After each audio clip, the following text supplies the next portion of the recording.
Nigeria, we hail thee, our own dear native land. Though tribe and tongue may differ, in brotherhood we stand.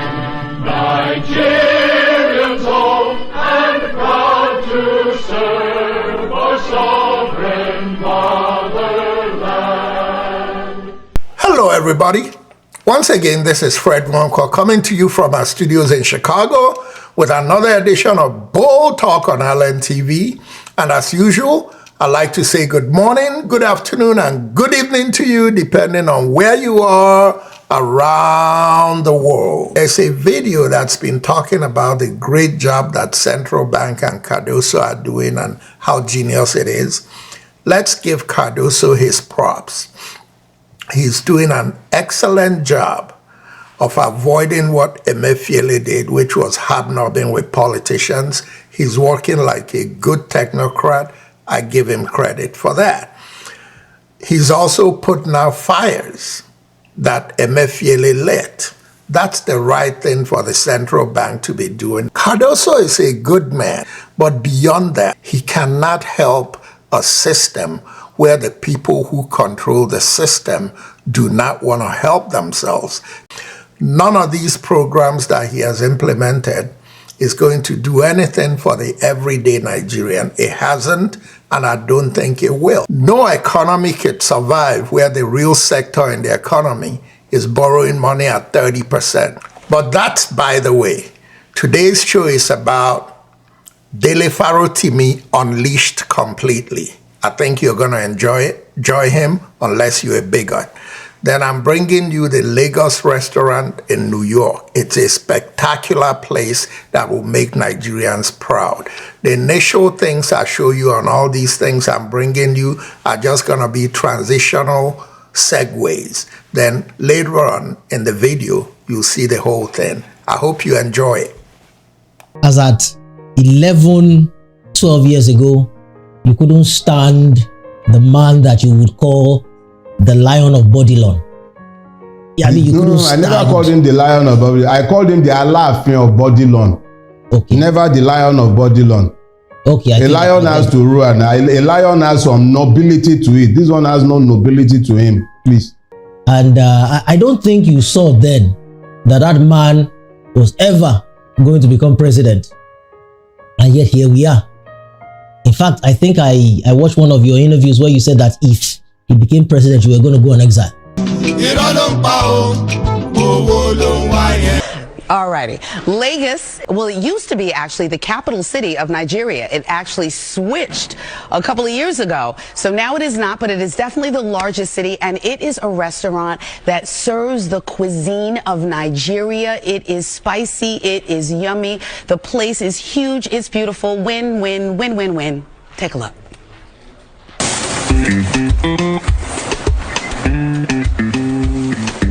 In New York City, Nigerian culture is on the rise. Obìnrin kígbe, ọkùnrin kígbe. Kálukú ló ń kégbe owó. Una see these three people who are put here, so Peter Obi, the newly elected president of Senegal, and our president Tinubu Bola Ahmed. Una see am, the middle guy will be the newly elected president of Senegal. Not just 44 years old. For Nigeria, because of tribalism, we no want to allow the right person take its seat, make it sit down for that throne. To start with, I am not from the east. Make you no go to this side, they do this thing. I know I can never be tribalistic in this life. Go still they suffer. Nigerian youth, say no to tribalism. We need come out as one. See, when we stand as one, no matter the corruption where they try to play inside the electoral system, we go overcome them because we stand as one. No will let anybody deceive you. We plenty. We need to use our head. Come, let me tell you some things about yourself. Possibly some of you might not know. Do you know that the population of Igbos, both the one that are living in Nigeria and the one in diaspora, is larger than more than 44 countries in Africa? 2024, the population of Igbo is said to be around 37,102,000 population in the whole world, which is larger than the population of Ghana, larger than Senegal, Burkina Faso, Cameroon, Cote d'Ivoire, and a lot of countries, and Rwanda, a lot of countries in Africa. Now, I am not speaking about the Igbos because I want to look nice before them. And I am not equally speaking about the Igbos to speak derogatorily against other tribes in Nigeria. I am a typical northerner, proudly Borno State indigenous, but I have chosen to speak about the Igbos. I am saying this thing particularly to some of you who are coming into my inbox saying I have chosen to speak about the Igbos because I want to turn on the media. Of course, yes, because there's so much to learn about them. My dear friends, you equally have the right to go and speak about the tribe of your interest, and that is your business, not mine. But as far as I'm concerned, I have chosen to speak about the Igbos because they are making incredible difference among any other tribe in Nigeria. Now, another thing is that if you don't know, go and find out. Igbo happens to be the second most richest tribe in Africa.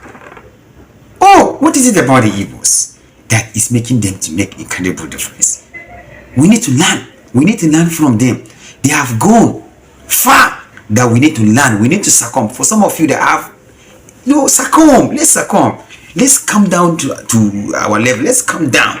And then let's learn from the Igbos. Let's learn from the Igbos.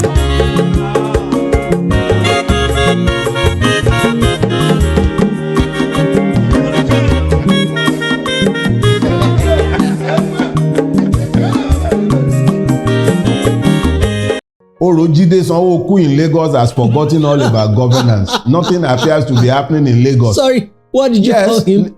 Orojide Sanwo-Olu. They had to bring out Oro for him to win. All he does is go around pointing fingers, and when he points at you, you are in trouble. How did we get to this point? And it's going to get much worse. I hate to be the bearer of bad news, but I am merely speaking to what I see. There is no way I will fulfill my purpose without offending people. I've lost friends, I've lost clients. I piss off a lot of my friends, and that's fine. The truth must be told, whether people like it or not. Because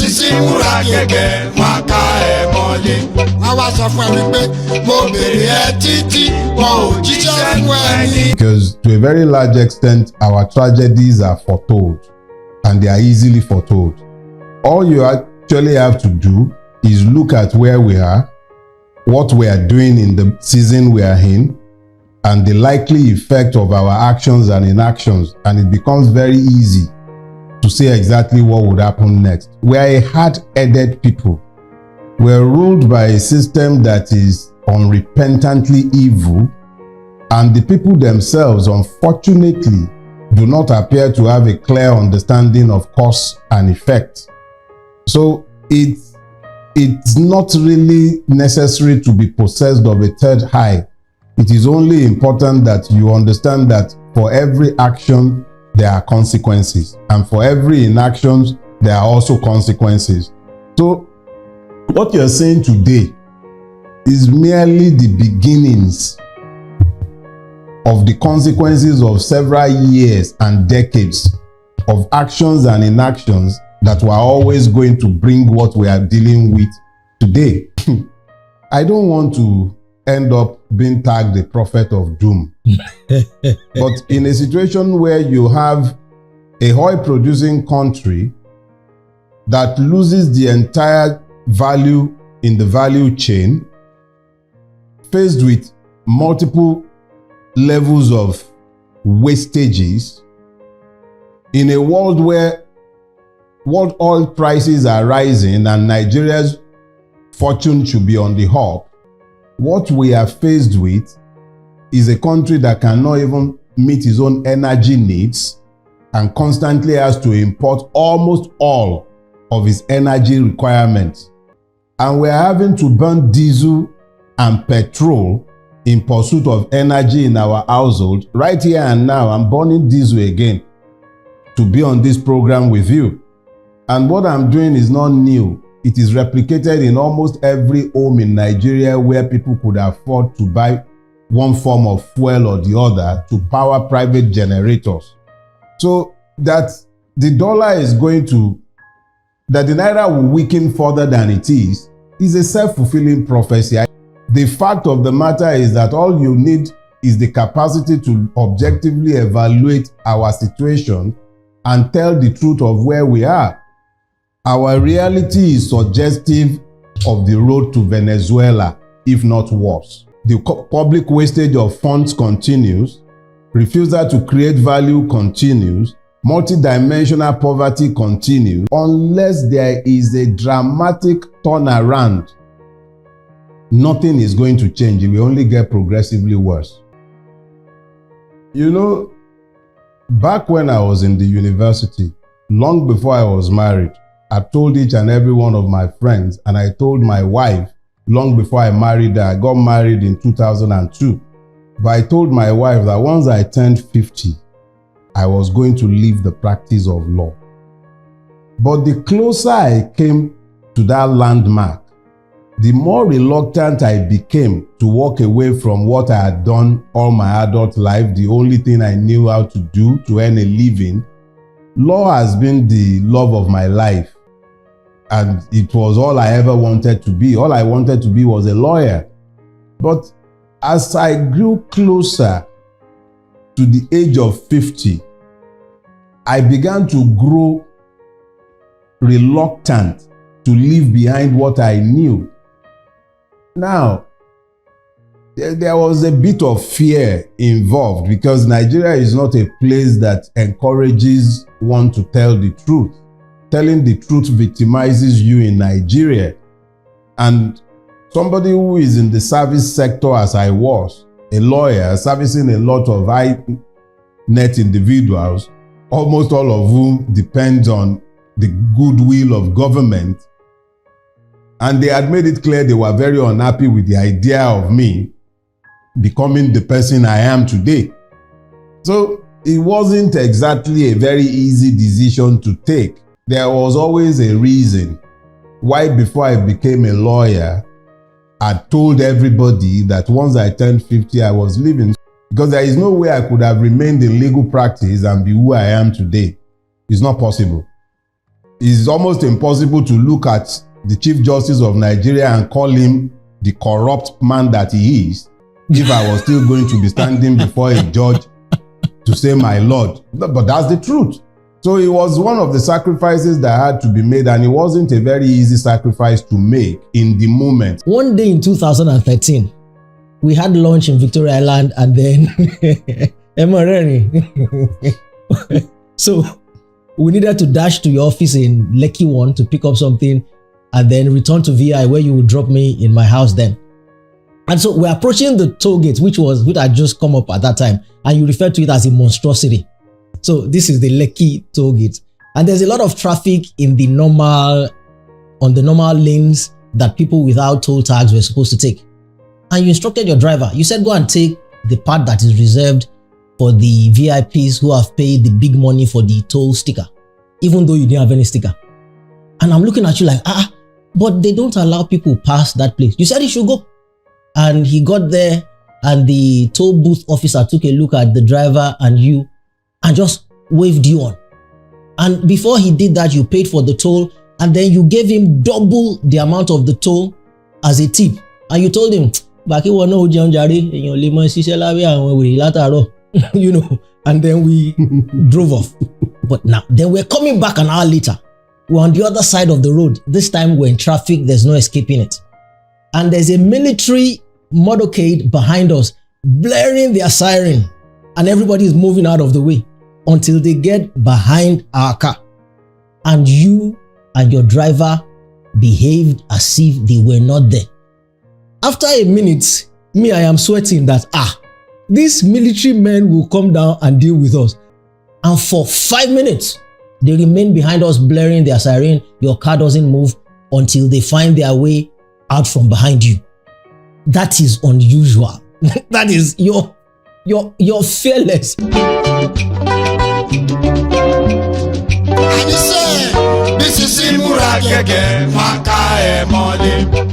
What did you think could happen in that moment? Because we've seen this kind of people come down to beat and victimize people. In that moment, what were you prepared could happen? Teju, let me explain something to you. I am just as human as the next person. And I used to have quite a bit of fear in me as well, just like any other human being. Let me give you a basis for who I became. I think it was in 2018. Yeah, just before my 50th birthday. I left my office, got home, and I had my favorite meal, pounded yam and egusi. And then I stood up and I fainted. For the first time in my life, I lost consciousness. I have had endoscopies done 3 times in my lifetime. I refused anesthetics. I've had colonoscopies done 3 times. I refused anesthetics. Basically because I'm always afraid that if I should sleep off, I will not wake up. But on this occasion, I lost consciousness after having had my best meal.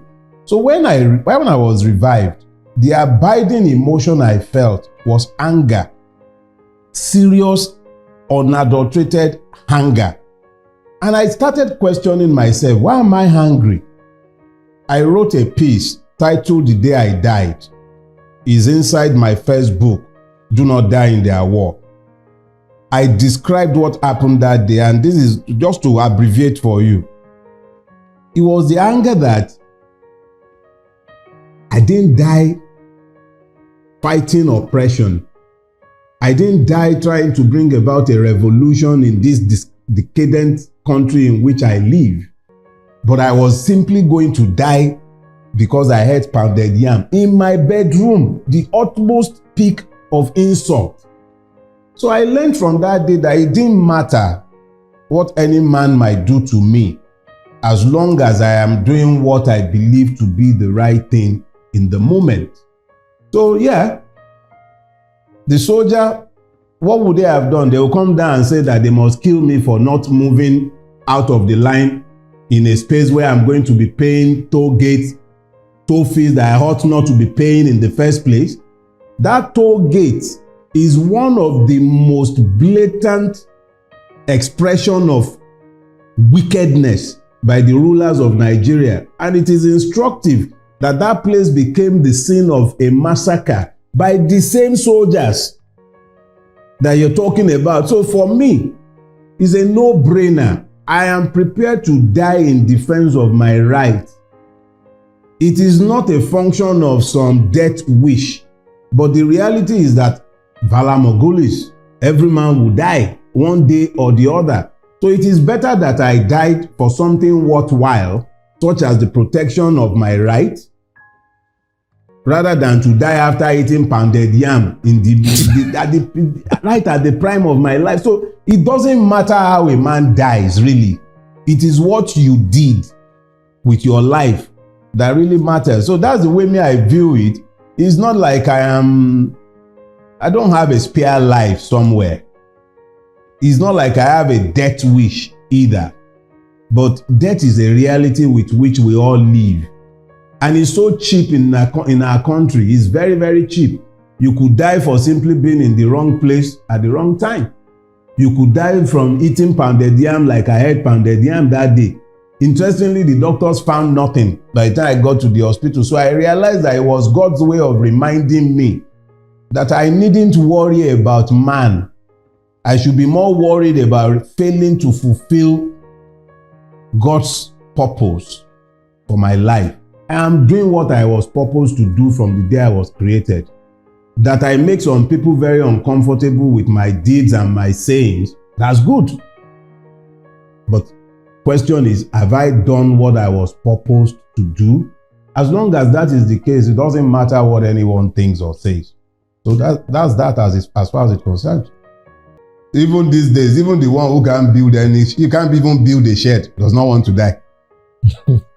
Even when he's been oppressed, suppressed, violently put down, he still doesn't want to die. That's why our politicians run roughshod over us every day. They don't want to die. They are too scared to speak their minds. It's unfortunate, but that's where we are. How does your family feel about this? I mean, I know them. You know, I am blessed to be married to the woman God had purposed for my life from the beginning of time. I remember when my first book was being launched, Do Not Die in Their War, and somebody asked pretty much this same question of my wife, that how does she cope with this man? And my wife answered, I've never forgotten that response. My wife said to them, look, it is better to leave this man to be himself than to seek to suppress him, because if you seek to suppress him, he would implode, and the implosion will be even more catastrophic than to allow him to be himself and to speak his mind. I'm a man of peace. I'm not possessed of a death wish. I would love to live to a ripe old age in my dotage so that I can write the obituaries of each and every one of those who have wished me dead. But the fact of the matter is that the length of days do not matter. And I am blessed to be married to a woman who understands that I am fulfilling my purpose. If it is the will of God that I will die young, nothing is going to stop it. Whether I kept quiet and stayed inside the confines of my home or I'm creeping around, it wouldn't make any difference. Longevity is a gift from God. If it is a function of the way I have used myself, I should be long dead. But I'm still here. No, but that's the truth. I should be long dead. If it were to be a function of my own will, or if it was left to, okay, what do I want to count? The number of years during which I drank like a fish, the number of years during which I smoked, the times that I would drive at crazy hours of the day, go to crazy places. I was in Fela from when I was about 17 years old, almost twice in a week. There is nothing I have ever done to preserve my own life. It is God that has kept me alive. When some schmuck in Lagos State, headed by one of these bearded clowns, were busy planning my murder, it wasn't my power that stopped it. It was the grace of God that leaked their plans. I got to know of their plans. Your DSS in Lagos, they got a letter, the police got a letter detailing the names of the persons involved. Nobody was ever arrested or even, I'm not even sure they bothered to investigate anything. But I'm still here. So I'm not here by my own grace or by my own power. I'm here by the grace of God.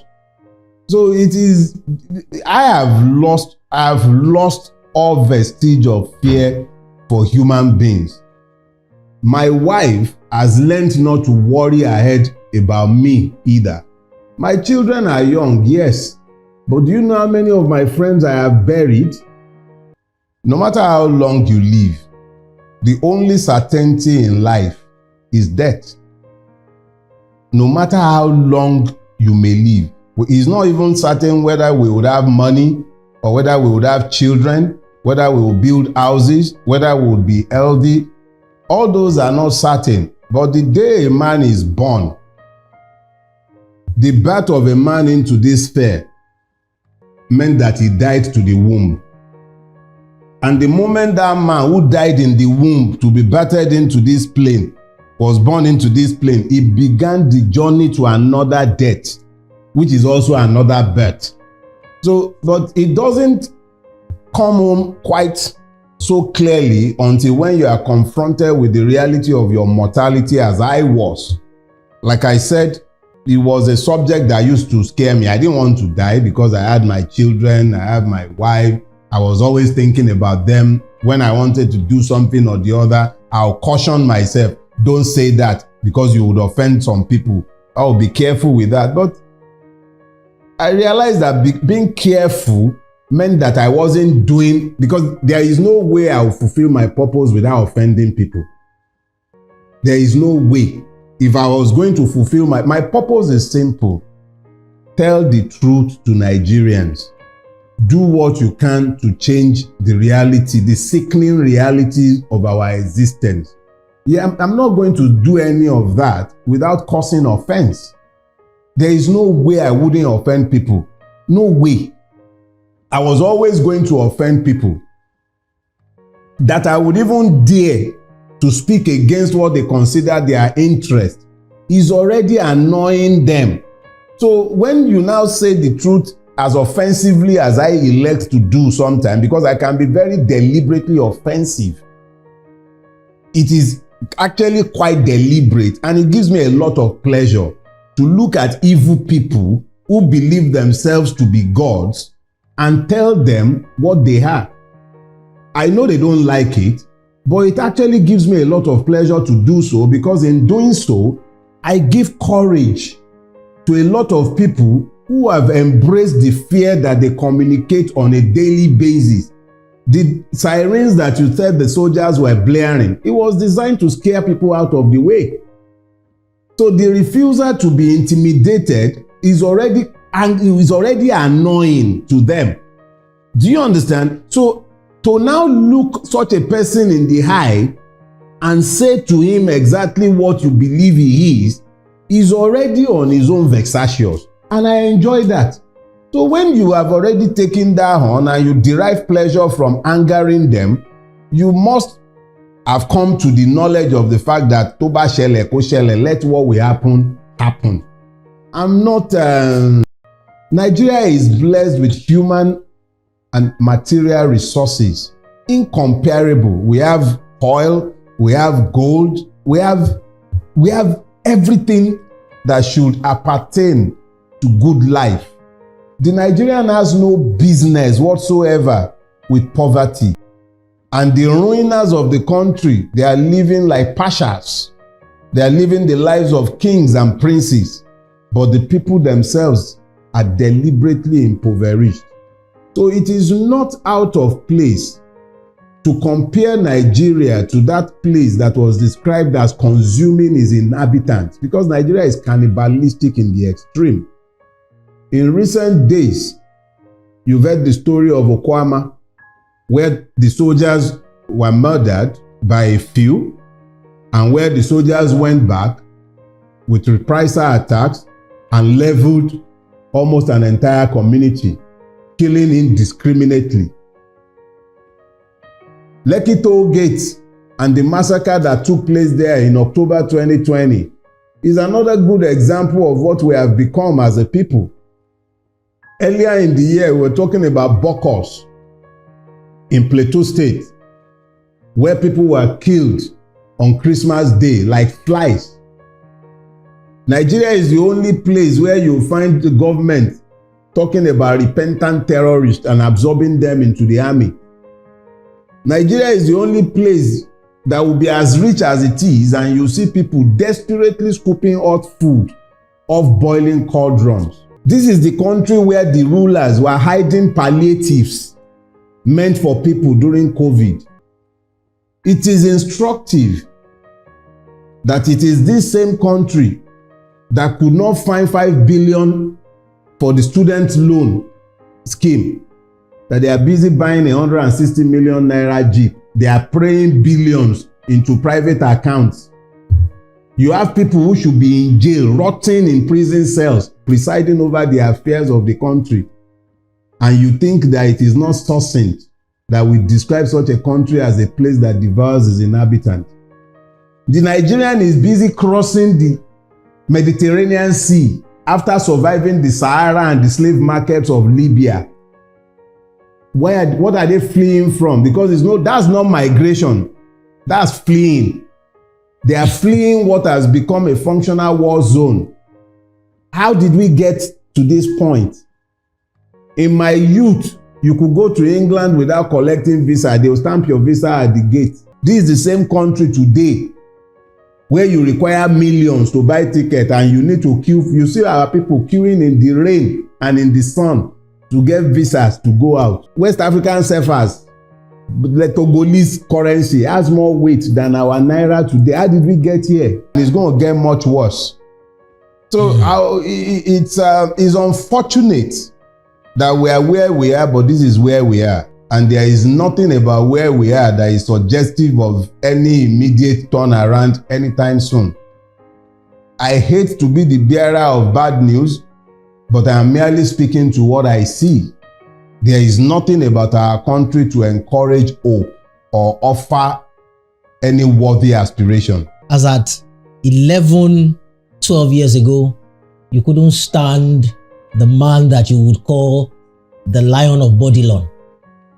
I mean, you couldn't I never stand. called him the Lion of Bodilon. I called him the Alaafin of Bodilon. Okay. Never the Lion of Bodilon. Okay. A lion has to rule, and a lion has some nobility to it. This one has no nobility to him. Please. And I don't think you saw then that that man was ever going to become president. And yet here we are.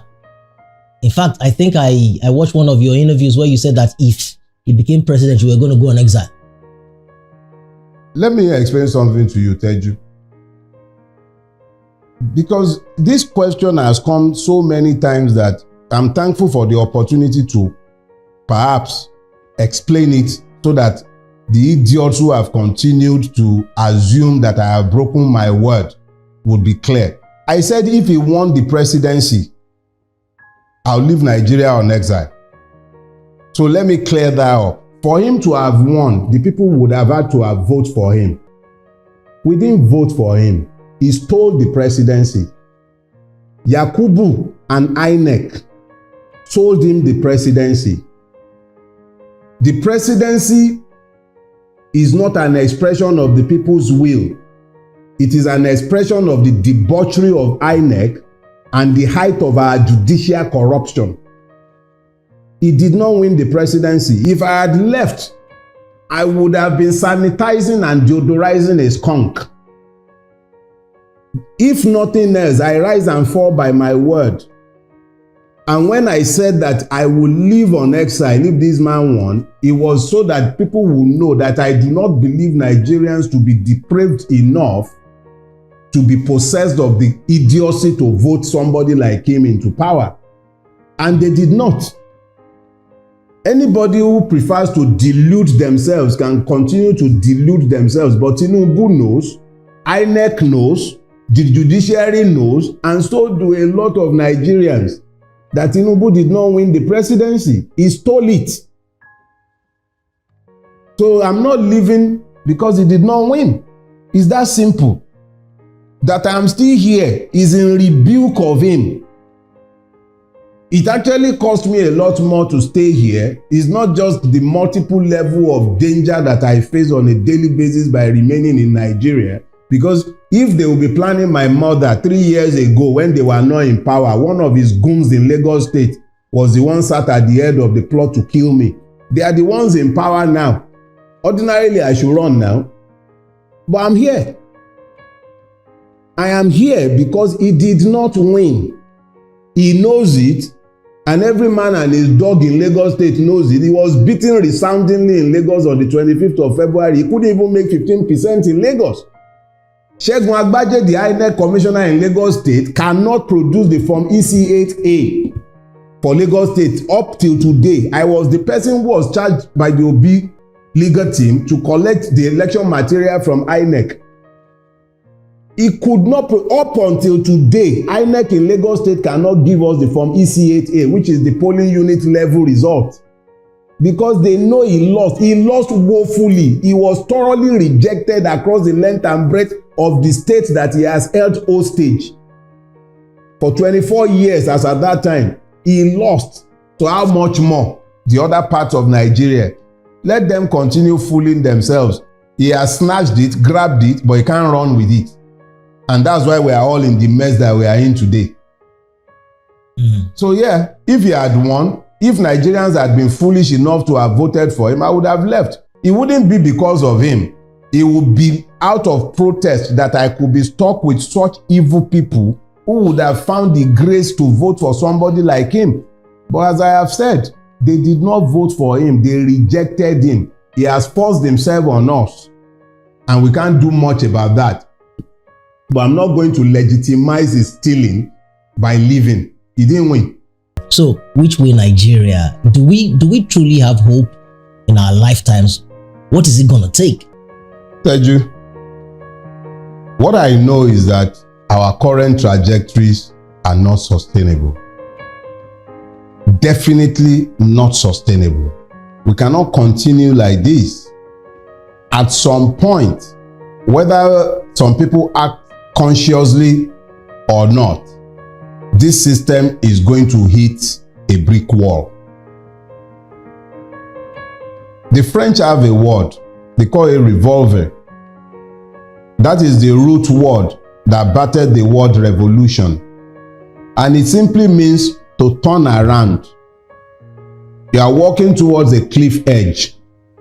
At some point, you would have to turn around or you plunge down the cliff. Plunging down the cliff is suggestive of a cataclysmic chaos, anarchy. Turning around is a conscious and deliberate decision to avoid disaster. That is the revolution. Whether Nigeria likes it or not, one or the other is going to happen. When I was growing up, it used to be that our parents looked, or let me even say our grandparents looked to the youth to fix Nigeria. So you find that the most conscious layer of the Nigerian state were the students, especially university students. I was there during Ali Must Go. I was in primary school in UI, Abadina. I inhaled the tear gas of the Ali Must Go riot of 1977. I was there in 1986 as a year 2 student in LASU during the SAP riot. I was there in 1988. But today, the students of Nigeria are no longer the conscious layer. They have become part and parcel of the mess. The Nigerian political class has turned the more conscious ones amongst them into killer squads with which they eliminate their opponents. You cannot hear any consciousness issuing out of the university system any longer. So you begin to ask yourself, where would this turnaround start from? It is instructive that the same people who are shouting, our local, Ebin power is what they are shouting now. Hunger and deprivation has been democratized in Nigeria. You are seeing people hijacking trucks bearing food in the north. On Lagos Island a few months ago, it was a truck bearing yam that they looted. Slowly, hunger is going round. Where this will end, I will not pretend to know. All I am doing, what I have committed to doing, and what I'm spending my time doing, is to preach to our people, to let them understand that one, your enemy is not the man from the other tribe.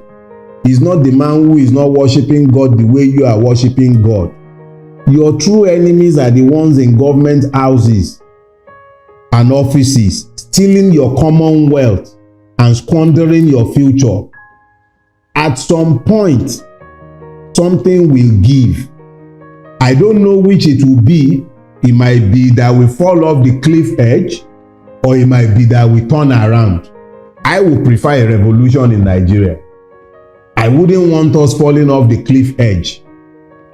I would prefer to see a Nigeria that turns around. And when you say revolution, people should please stop this imagination that forces them to walk away from the truth, because they're always thinking, oh, revolution, bloodshed. No. A revolution could mean that people woke up one day and decided that we've had enough of this. You know what? Let's restructure our country. Let's go back to the regional autonomy that we started Nigeria with. It might be a look. NSAS was a protest against one item. It then snowballed. It was about police brutality. And then as it grew and gathered momentum, it became about end bad governance, end impunity. People began to tag on different things because they began to realize that the totality of police brutality itself is coming from that stream of impunity that feeds Nigeria. So I don't know where it will end. I know what I prefer, and I've spoken often to my preference. However, I have no way of deciding for the Nigerians. It is up to Nigerians to decide exactly what direction they want to take their country. My preference will be a revolution, as peaceful as it can possibly be, We were very peaceful during NSAS. It didn't stop the state from murdering untold numbers. So we might be looking for a peaceful revolution and it might not end up peaceful. But that will not be because we started any violence. It will be because the state reacted predictably with violence. So my preference, I'm not shy about it. I've said it multiple times, would be to have a revolution in Nigeria, and I want it to be peaceful, because the only person who gains when it is violent is the state. The poor man has no guns to bear. It is the state that has all the instruments of coercion. So that's my preference. This is rockkkkk, waka emole. Àwa sọ fún ẹ wípé mo bèrè ẹ títí wọn ò jíṣẹ́ fún ẹ ní. Folks, that's my preference too. Before we continue with Dele Farotimi, but this next segment is a young Edo man calling on the Obidients and calling on their progressives, telling them to take a good look at what just happened in Senegal and think about what they want to do to take back their own country. For Nigeria, 44 years old man, they win best dressed female. For Nigeria, 44 years old man, they wear cap and one polo for over 2 weeks. They shout a miloko. For Nigeria, 44 years old man, they thief ballot box. They take down the life of another man just to make this old man enter power because of 5,000 naira. If you know, say you love good governance and you want to make this country move, share this video. If you love Peter Obi and you they miss that man and you can't wait to see him there, share this video. And I see these three people who are put here. So Peter Obi, the newly elected president of Senegal, and our president Tinubu Bola Ahmed. On Asiam, the middle guy will be the newly elected president of Senegal, not just 44 years old. And see the jubilation and happiness in the minds of all the Senegalese for that country. Senegalese them. See how then they happy. See how then they jubilate. See the joy for their heart. Say this person win. This is an organic victory. No mago. They say this guy, him just come out 10 days of prison, come back, come win the election. The people no give up on the guy. No matter all the stress where they try to put and all the distraction. But for Nigeria, 44 years old man, they win best dressed female. For Nigeria, 44 years old man, they wear cap and one polo for over 2 weeks. They shout a miloko. For Nigeria, 44 years old man, they thief ballot box. They take down the life of another man just to make this old man enter power because of 5,000 naira. Igbo. For Nigeria, because of tribalism, we no want to allow the right person take its seat, make it sit down for that throne. Because of say, now my brother, now my sister. To start with, I am not from the east. Make you no go to this side, they do this thing. I know I can never be tribalistic in this life. Now tribalism, they make we the youths never still stand as one. And I think say we be Gen Zs as we claim, but we no get sense. We still they play the archaic wisdom of our parents, all those tribalism, make our person enter. Now it make we still they get them wrong till today. When I come outside the ginger for Peter Obi, many of them now been there, they say we they chase clouds. Some people even don't say they do it because they find views. Some people say they do it, they making money for Facebook. Why no go do it? We saw the future and we felt like using the social media platform to promote this man. When I come out, they bring negative things, and the APC people when they talk up, on I follow them, on I not wise. INEC, on I see how the electoral body inside Senegal make sure say the election was free and fair, and the will of the people stood and it stand, it prevailed. Because the system is not corrupt. INEC, enough is enough. Now we not see how the DSS and the OSSS they no follow up INEC chairman after the election, after all the old things we go on. You know, nothing. The man don't go scot-free, no problem. Nigerian youth will come outside vote for what they like. Now they come, they cry, they complain, they say na like this, na like that. I pity for now. I know say even the next 3 years when election go happen again, they go still make the same mistake. Baba, nobody say na by force to rule for 8 years. Nigerian youth, if una no get them right, you go hook also. They no send us.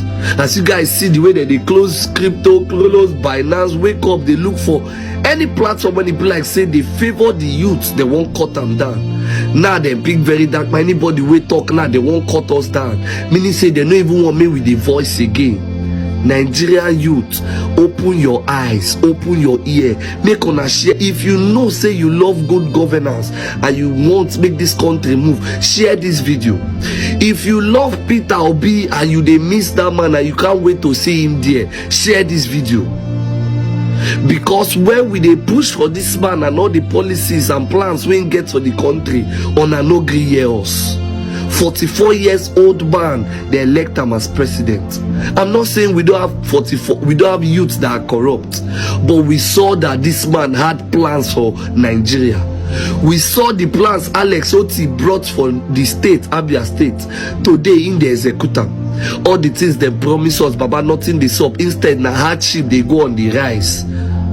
Nigerian youth, and they make this video and I go see they make more to conscientize on our minds and on our brains, make una know say if una begin or continue with this race tribalism thing, it go affect us and now we go suffer and pass. Guy, now we dey now, not be our parents, they our parents don't weak.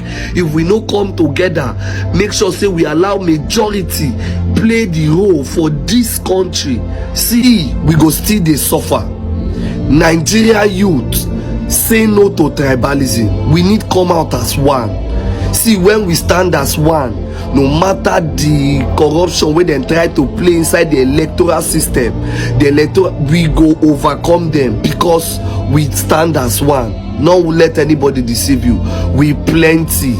We need use our head. Now Gen Z, we call ourselves. Let's begin to act and think like Gen Z. Take away tribalism from your system. Tribalism no go help us. And we as Nigerians, we need change on our own. It couldn't be said any better.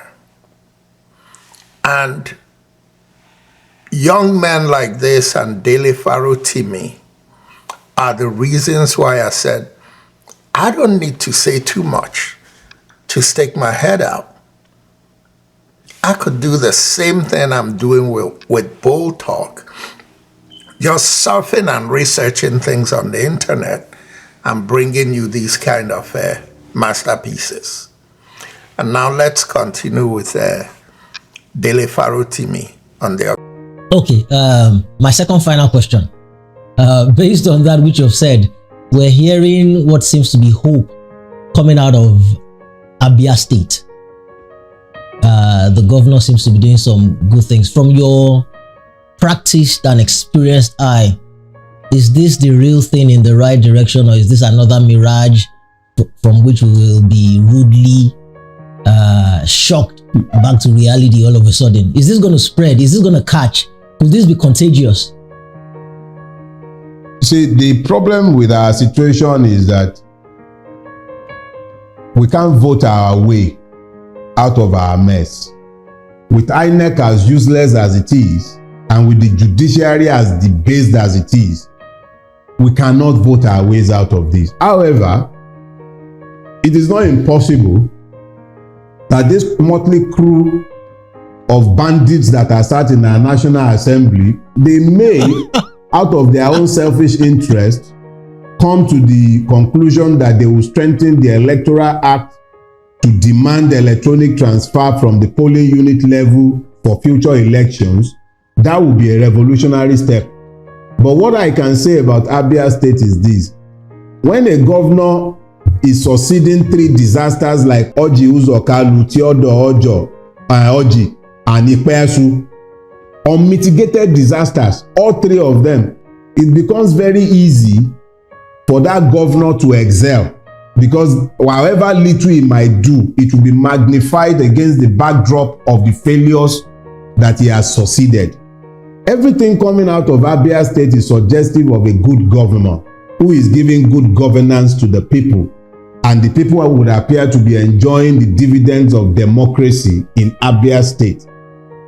Whether that will be sustained for the next 4 years, only God knows. I have no idea. The man, if he is as wise as he appears to be, must know by now that he will not live forever, and posterity should be what he should be working towards. And he wasn't exactly a poor man before he became governor. So as long as he continues to remember the fact of his mortality, I would imagine that should be sufficient to help him to do the right thing. If he continues that way, no matter how much they might want to rig, it will become impossible for them to rig him out in 4 years' time. And if they cannot rig him out in 4 years' time, it becomes easy to say that he would retain power in 4 years' time, and he will continue and build on the legacy that he has started with now. But as you can imagine, you have 36 states, and we are speaking to only one state out of 36. Orojide Sanwo-Olu in Lagos has forgotten all about governance. Nothing appears to be happening in Lagos. Sorry, what did you call him? Orojide Sanwo-Olu. They had to bring out Oro for him to win what they call the election in March of last year. They had to bring out Oro. Oro came out in every local government in Lagos State. And considering the fact that he paid blood money to the survivors of Lekki Toll Gate, it is fitting to call him Sanwo-Olu. So that's my name for him. He is here in Lagos and we don't feel his impact. All he does is go around pointing fingers, and when he points at you, you are in trouble. So if only one governor is being talked about out of 36, it tells you how useless the situation is and how hopeless it has become. Only one out of 36 is being talked about. That is appalling in the extreme. How fitting is all this than to end it on a very high positive note. New York City has a lot of Nigerian restaurants, and Nigerians in the New York area, very progressive people, but none other than the progressive restaurant that was featured recently on NBC in America. It was a beautiful thing. It made Nigeria proud. It made me proud. And the restaurant is called Lagos. Enjoy.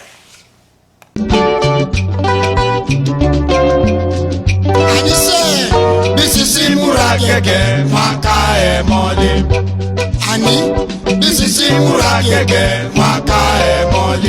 Wọ́n wá sọ fún ẹ wípé mo bèrè ẹ títí wọn ò jíṣẹ́ fún ẹ ní àníṣe. Irọ́ ló ń pa o, owó ló ń wá yẹn. Alrighty. Lagos, that is how you say it. That's right. It is it used to be actually the capital city of Nigeria. It actually switched a couple of years ago. So now it is not, but it is definitely the largest city, and it is a restaurant that serves the cuisine of Nigeria. It is spicy. It is yummy. The place is huge. It's beautiful. Win, win, win, win, win. Take a look.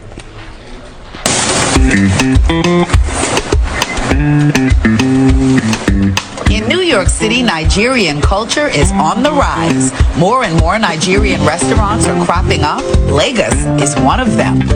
In the heart of Times Square, it's a West African eatery and lounge with a cozy vibe that can be mellow or all turned up. When you come here, you have lots of dining options. This place is deceptively large. When you first walk in, you're in the main dining area, and there's a long bar. But when you come to the second floor, these booths everyone loves. And if you decide you want a private scenario and you have a small private group, you can always take the fun upstairs. So the food smells amazing. And I know it's spicy, but I'm okay with spice. I need to know what's on the table because there's lots of variety. Our person who is guiding us today is Anna. Anna, I want you to start with what's closer to you. Explain a little bit about what we have. Yeah, definitely. So the first one that we have is peppered snail. This originated from the south of Nigeria, so pretty much the Igbo people. And this is actually a great delicacy that we serve at parties. The fire in this dish is Scotch bonnet peppers. Next up, suya. So if you actually go to Lagos, you'll see like almost like the halal trucks, like it's almost like street food that you can get at nighttime where they wrap it up in newspaper and they'll serve it with heavy levels of red onions, very specific, as well as cucumbers. And the coleslaw is pretty much to calm the spice down. So pretty much to calm the pepper from your palate. Gotcha. It reminds me of in Indian food when a lot of times they will take yogurt. And the yogurt will sort of chill out something spicy so that you don't feel like you're on fire. But I don't feel like I'm on fire. I feel like I want more. This is really yummy. And if you've never had stewed chicken and smoked rice, you're in for a treat. Dish after dish after dish, every bite was a true flavor adventure. I mean, when was the last time you ate a meal with ground peanut powder? Then came the soup. It came with a warning that made me a little nervous. On a scale of 1 to 10, it is a you have been warned, level 12, maybe even a level 15. Perfect for the winter time. Perfect if you have a cold and you want to knock that cold out. You know, make sure you're breathing again if you have a stuffy nose. I thought you were going to say make sure you're breathing again if you pass out. It's like, hold on, she passed out. Give us some of the soup. Right. Okay. So this is called the pepper soup. It is pretty much meat broth, heavily induced with Scotch bonnet, and cooked to perfection. Now watch my face closely. The spice was starting to kick in. Where you're using the entire animal instead of just like the main stars of the show with the animal. Gotcha. However, do you have a fire extinguisher? I told you, on a scale of 1 to 10, it is a you have been warned. But it's delicious. And for the cocktails, they were pretty and had the best names. My favorite, the Gold Digger. But be careful, ladies. This one is lipstick altering. One more drink left to try. I couldn't leave without addressing the elephant in the room.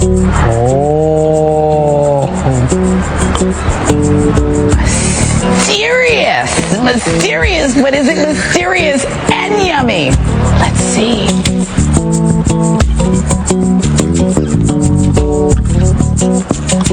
Wow. Blood orange and reposado and 100% tasty. Okay, one more time on the pronunciation. Say it again. So it's Lagos. Lagos. So like you're laying down and then good.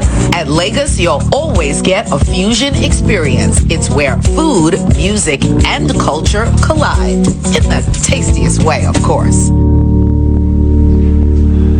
All right, we went to Nigeria, but we are really on the Upper East Side. So I brought some goodies for everyone this morning. I just want to explain what this is, a few of the things that I tasted. So we have the red stew on the end. It's really yummy. It's a very traditional Nigerian stew. We have the jollof rice, which is smoked. It has bell peppers and Scotch bonnet peppers, all kinds of peppers, tomatoes, slow cooked. And then we have the suya, which is one of the most popular things that you can get in Nigeria. As the woman said, sometimes people get them on like food carts. You can mix up the meat. This is the dish that has peanut powder in it, which I thought was interesting. Very like, we know we're going someplace international. You can smell the spices. You right? You're standing here, you're like, I see what you did there. So I would like to put you to work. Okay. Because I experienced the elephant in the room. Yes. And now I want you to. Okay. All right, so just pick up both of those and pour them around the elephant. Okay. And elephants are my favorite animals, so be sweet, be careful, but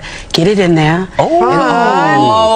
Oh, that's right. Hey now. Now you're talking. We've got some fabulosity on a good day. Is tequila, right? That is tequila, and I know that you and tequila get along. Oh, we're best friends, trust me. All right. Oh, so if you're besties, take a sip and tell me what you think. Yeah, how do you just pick this up? No, here, you can just pick this up. Oh, okay. No, pick it all up. Okay. How about that? Because it's the you dry drink ice. it from there? Look, I'm going to help you. Look at that. Teamwork. Yeah. You taste like I taste. Like I think it's really good. You guys go about your business here. I'm good. Okay. You're just going to hang on the side? Over here we have drinks? a Suya margarita. What margarita? Okay.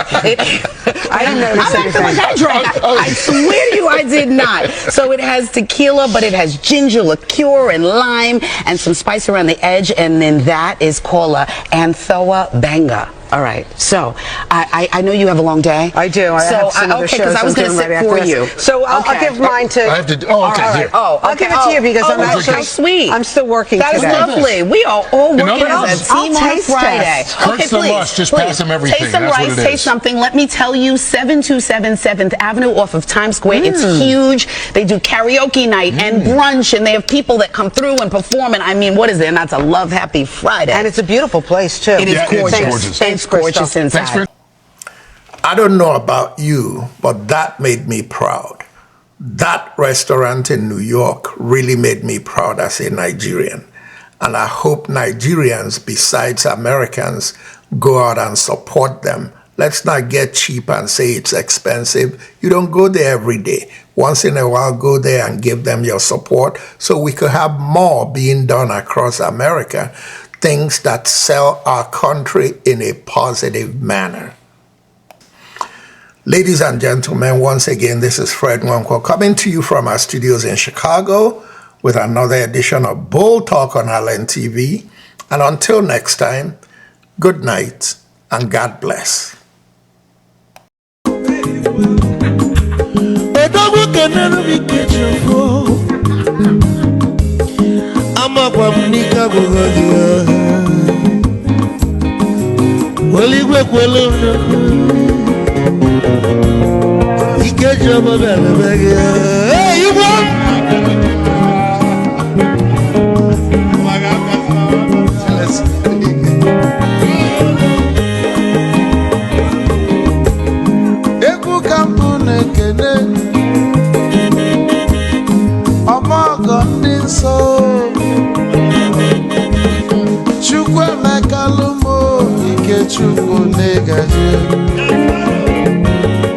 Esi nwanne m ekene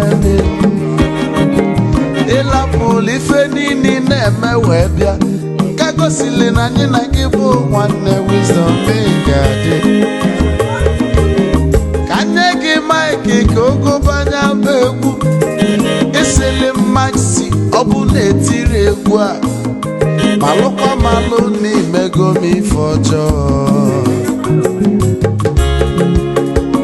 wee sị gị nwanne m ife ọbụ na ịchọlụ na ngeme Wisdom onume ekene gị gbamanwụ iyo iyo biko lapụ nabasị zoro zoro zoro zoro